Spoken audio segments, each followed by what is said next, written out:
Every habit you have right now was built by someone else's definition of normal, not yours. The time you wake up, the way you spend the first hour of your day, the thoughts that run automatically before you are fully conscious, the decisions you make about money before you have even named them as decisions. All of it was shaped by an environment you did not choose, by people who were themselves shaped by environments they did not choose, by a definition of daily life that was handed to you before you were old enough to question whether it belonged to you. And you have been living inside that definition every day, producing results that are consistent with habits built for a different life than the one you are trying to create. Here is what makes this specific problem so hard to see. The habits feel like you. They feel like your personality, your natural rhythm, your honest preferences, the way you are wired. And because they feel like you, the thought of changing them feels like the thought of changing yourself, which produces a resistance that has nothing to do with discipline and everything to do with identity. You are not resistant to building better habits. You are resistant to becoming a different person. And nobody told you that those two things are not the same. Because here is the truth that the habit industry has been selling around for 30 years without ever saying directly. You cannot install wealthy habits into a self-image that was built for a different financial life. The habits will not hold. They cannot hold. Because habits are not the architecture. They are the expression of the architecture. And the architecture is the identity, the self-image, the subconscious model of who you are and what kind of daily life belongs to someone like you. Change the habits without changing the architecture, and you are redecorating a house built on the wrong foundation. The decoration looks good for a season. Then the foundation asserts itself, and you are back where you started, with better information about why it keeps happening and no closer to the life you have been building toward. Napoleon Hill saw this, not as a theory, as a pattern he watched repeat across hundreds of lives. Capable people, motivated people, people with every external resource, cycling through the same loop, building and returning, achieving and retreating, working with genuine effort inside a daily life that kept producing the same result. And he traced every single case back to the same root. Not the habits, the mastermind, the invisible organizing intelligence running underneath the habits. And what he found about that intelligence, how it actually works, how it is built, how it can be changed, is the thing that most people who read his work never fully receive, until now. There is a conversation happening inside you right now that you are not fully aware of. Not a metaphorical conversation. A literal, continuous, neurological exchange between the parts of your mind that operate above conscious awareness and the parts that operate below it. And that conversation is determining your habits before you consciously choose them. Before you decide what to do with your morning, the conversation has already weighted the options. Before you make the financial decision, the conversation has already preloaded the response. Before you engage with the opportunity, the conversation has already assessed whether it belongs to someone like you.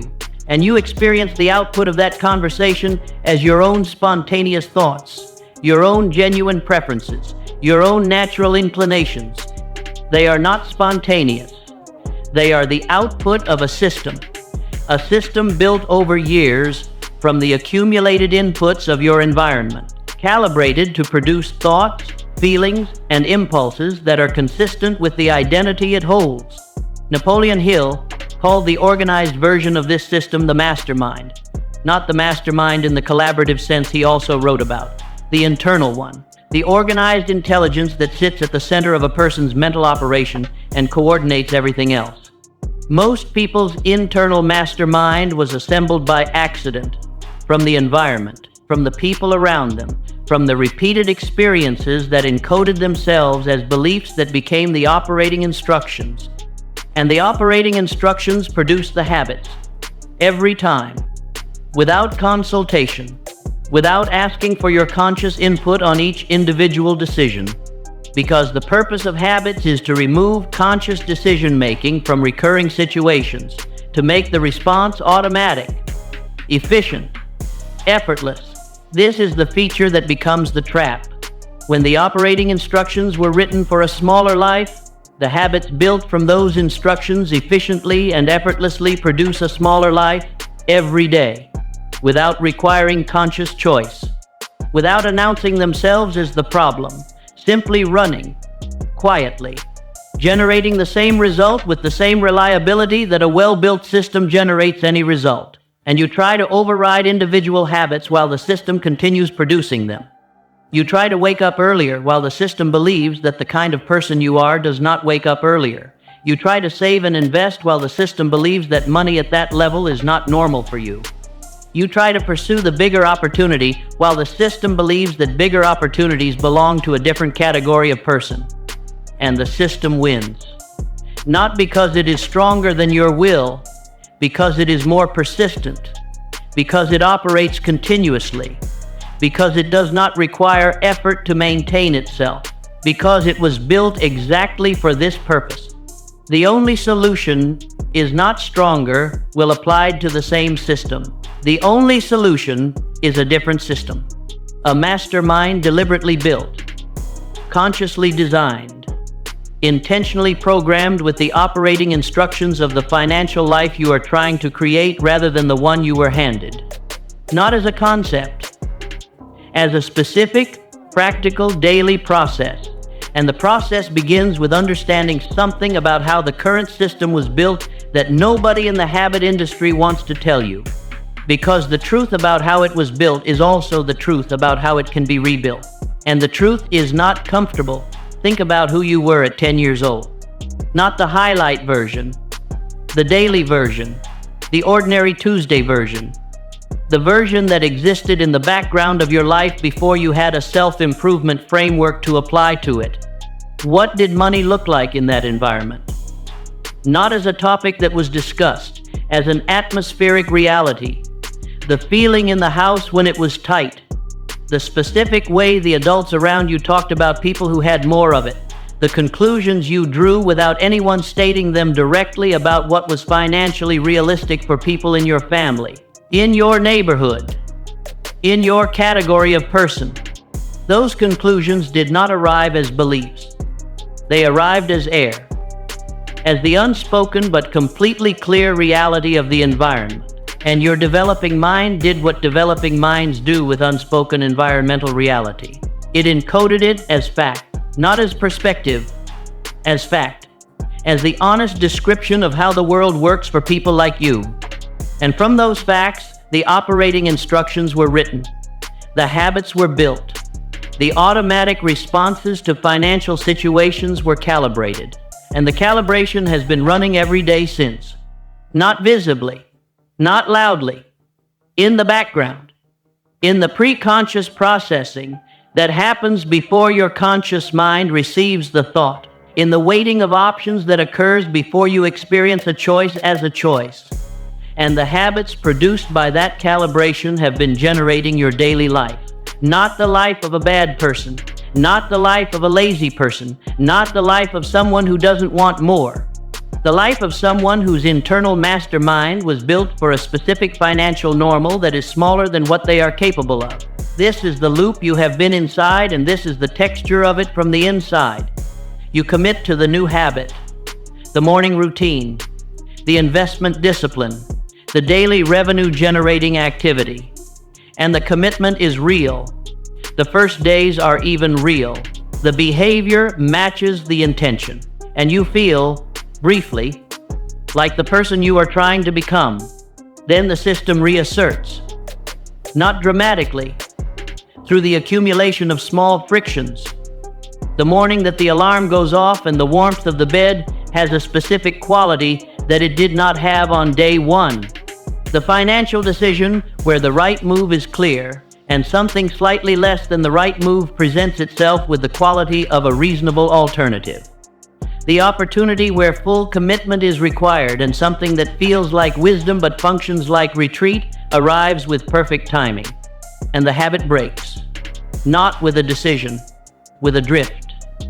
A gradual return to the behaviors that the system recognizes as normal. And you rebuild, with renewed intention, with a better system, with more accountability, with a slightly more sophisticated understanding of where it broke last time. And the system reasserts again.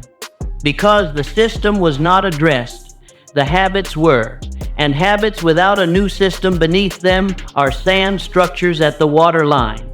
The water is patient. Let's be honest about the habit industry and what it has cost you.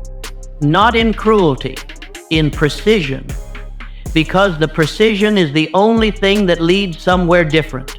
The 21-day habit formation promise. Perform the behavior consistently for 21 days and it becomes automatic. The neural pathway is established, the friction reduces, the habit is installed. And it is not entirely wrong. Repetition does build pathways. The friction does reduce with consistency. But here is what 21 days of behavioral repetition cannot do. It cannot change what the behavior means to the identity. Because a habit that conflicts with the self-image is not experienced by the system as a new normal being established. It is experienced as a deviation being maintained through conscious effort. And conscious effort is finite. The moment the effort relaxes, and it always relaxes, eventually the system returns the behavior to what it recognizes as normal. 21 days of waking at 5 a.m. While the self-image holds a person who does not wake at 5 a.m., produces 21 days of difficult mornings, followed by a return to the previous wake time, the moment the conscious override is removed. The behavior was changed.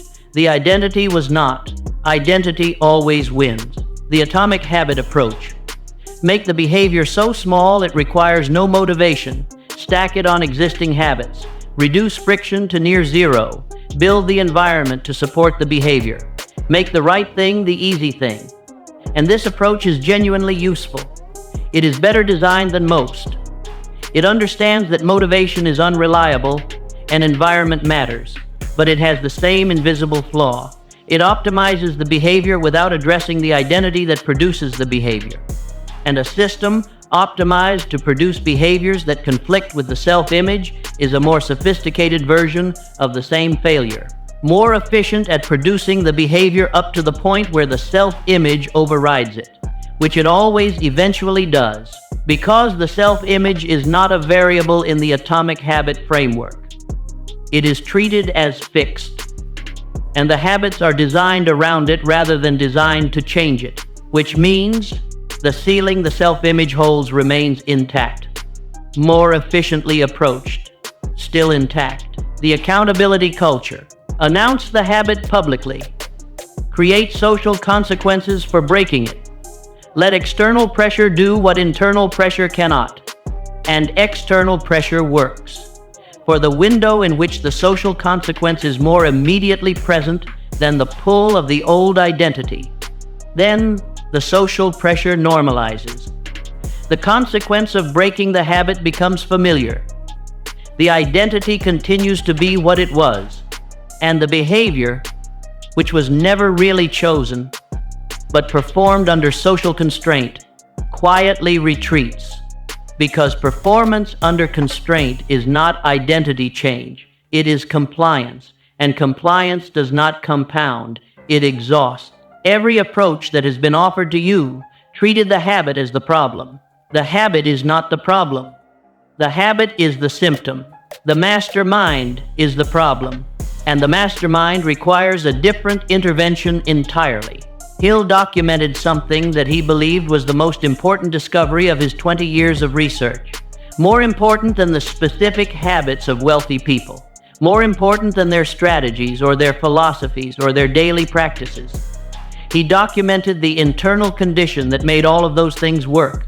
He called it the organized mind.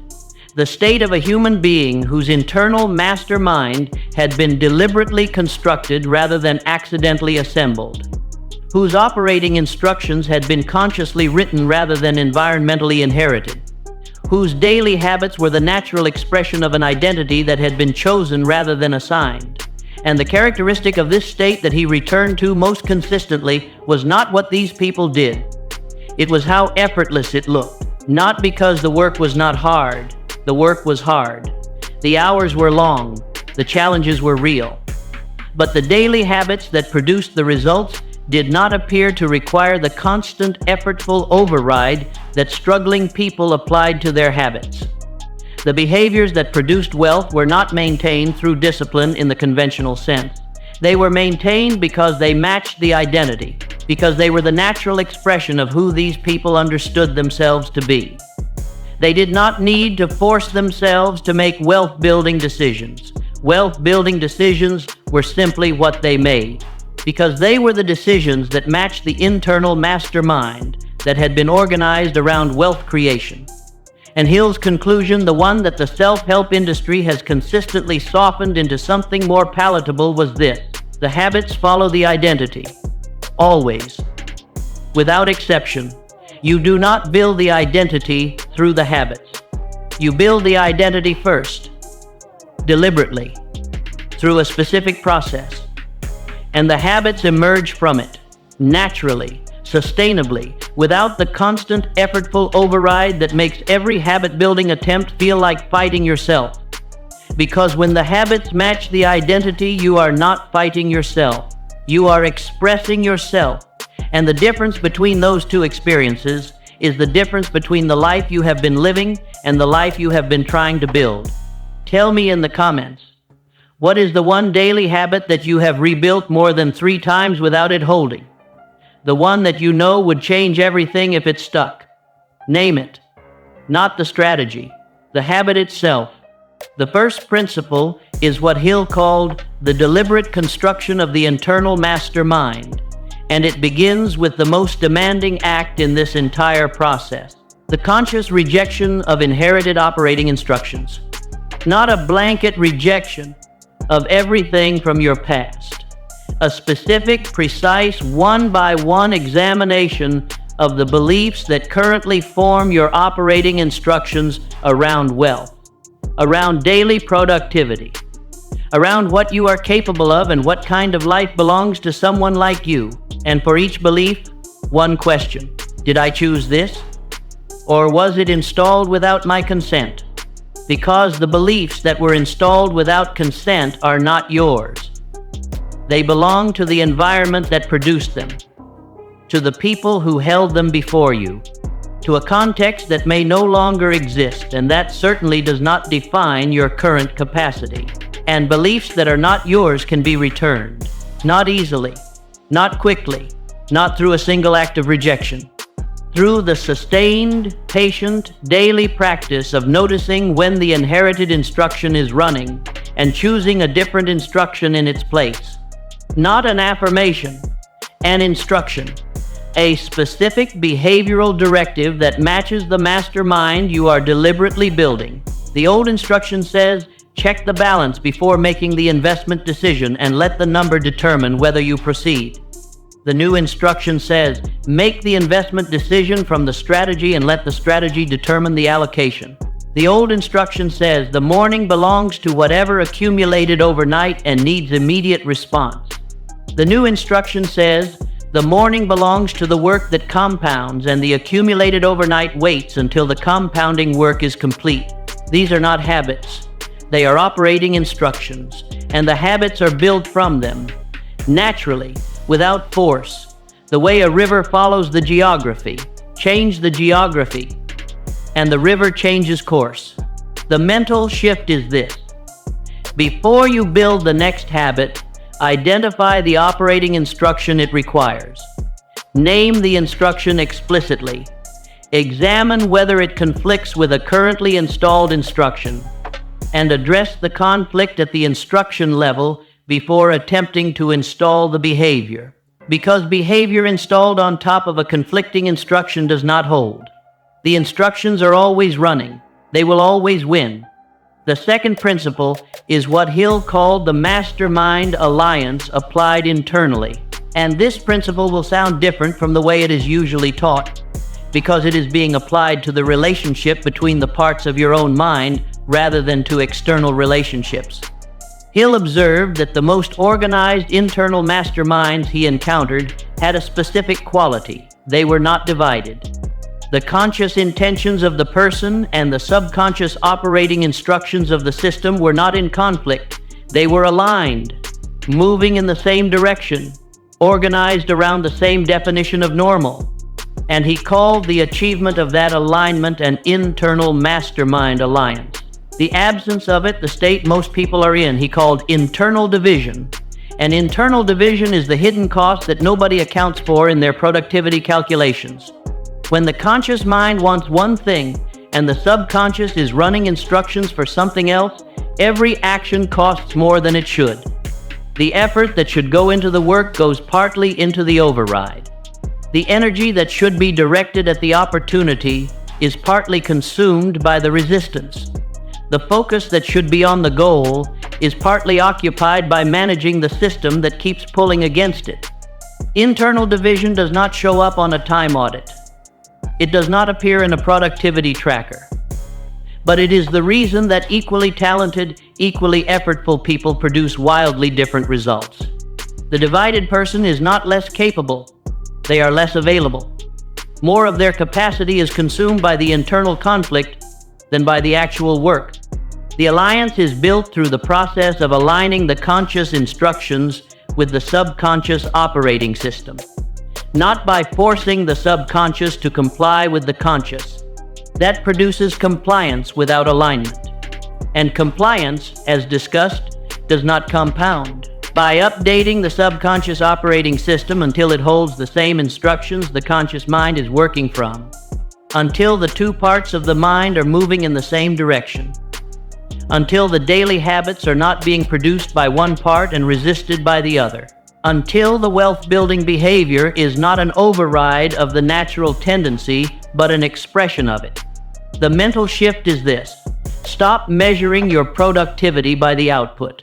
Start measuring it by the internal friction, because high output with high friction is unsustainable. It is burning reserves. Low output with low friction is the early signal of alignment being built. The output will grow. The friction will not return, because the system is now organized in the same direction as the intention. The third principle is the daily reprogramming practice. And this is the operational center of everything.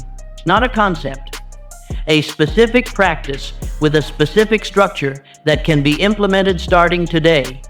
The practice has 3 components, each one corresponding to a specific mechanism by which the subconscious operating system updates.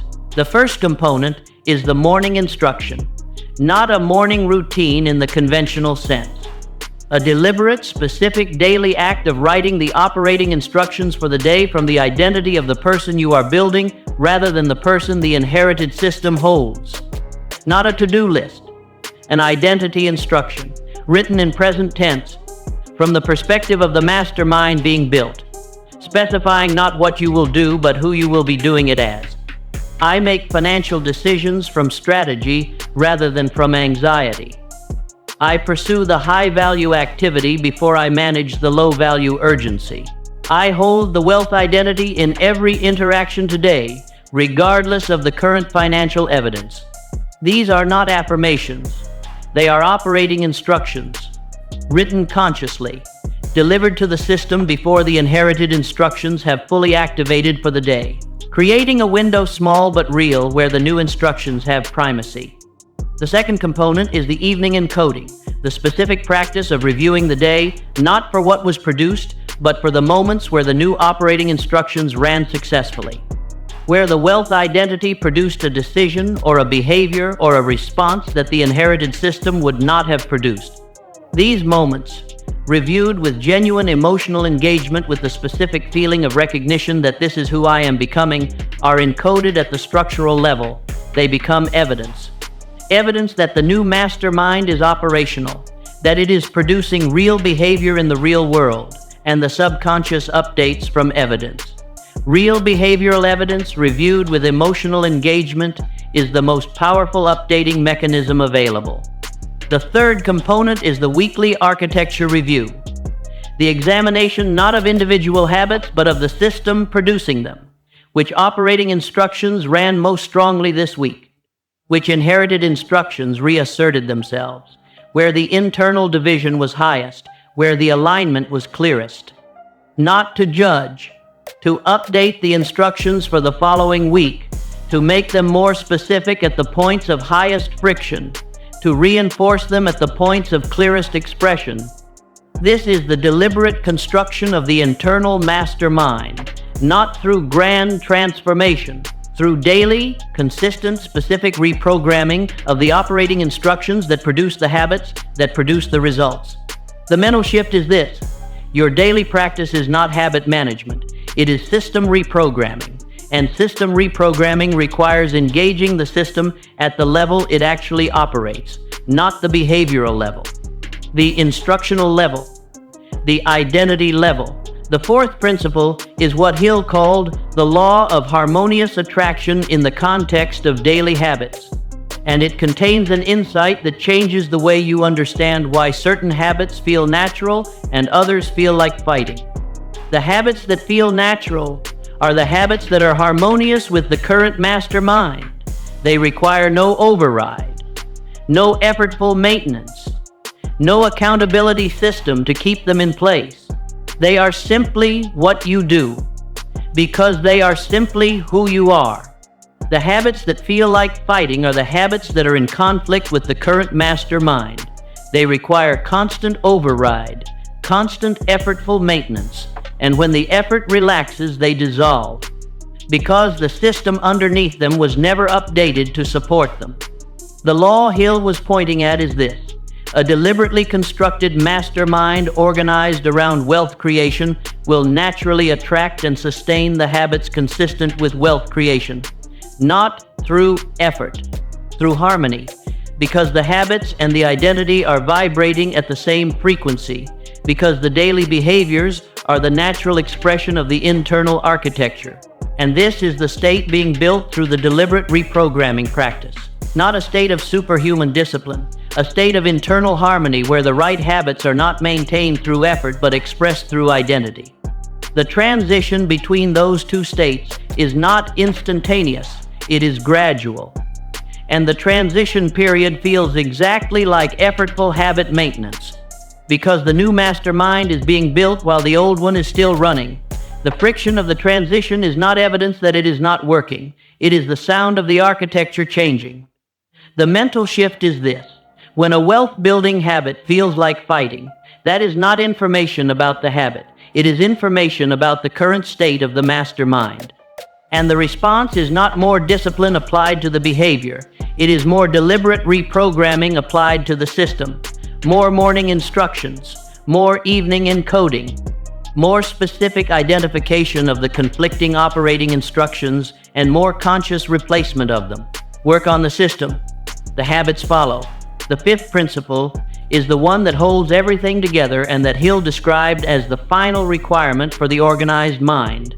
He called it the definite purpose behind the daily practice. Because a mastermind organized around wealth in the abstract is not organized. It is pointed in a direction but not anchored. And an unanchored mastermind, even a well-constructed one, drifts under the pressure of the environment, under the accumulated weight of a culture that does not support the wealth identity, under the daily friction of operating differently from the people immediately around you.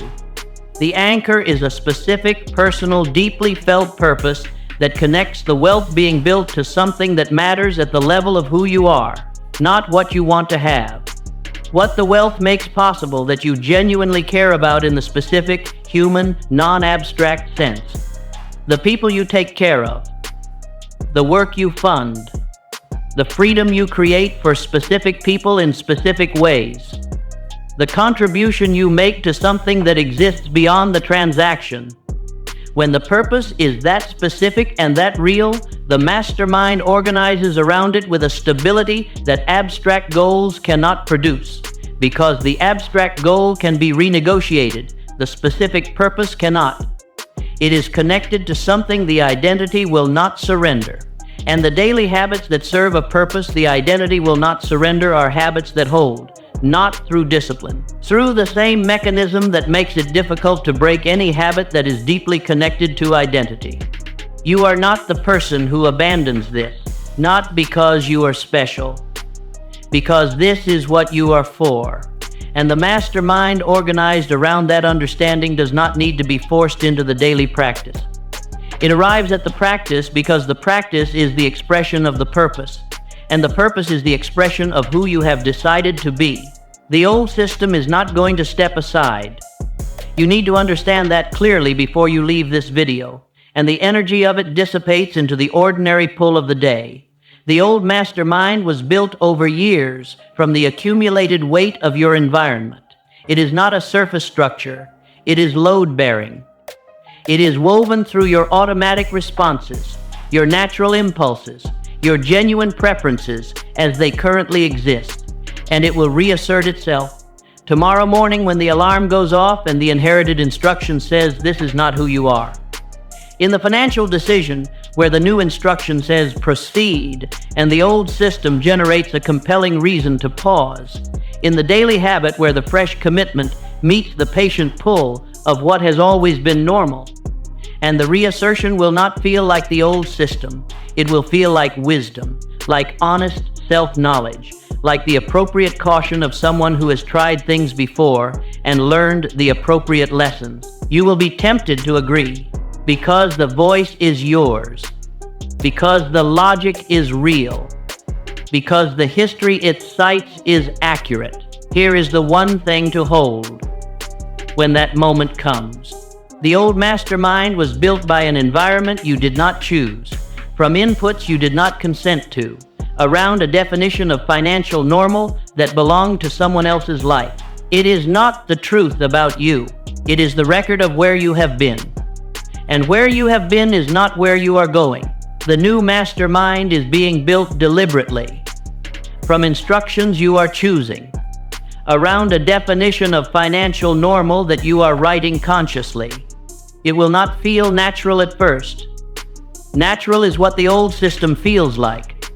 The new one will feel like effort until it becomes identity. And it becomes identity through the daily practice. Through the morning instructions delivered before the inherited ones fully activate. Through the evening encoding of the evidence that the new system is real. Through the weekly architecture review that keeps the reprogramming specific and targeted.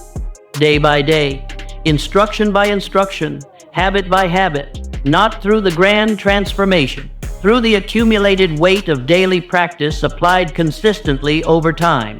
Until the new mastermind is the one that feels natural. Until the wealth-building habits are the ones that require no effort. Until the financial life that currently feels like the destination feels like home. That is the process. It is available to you.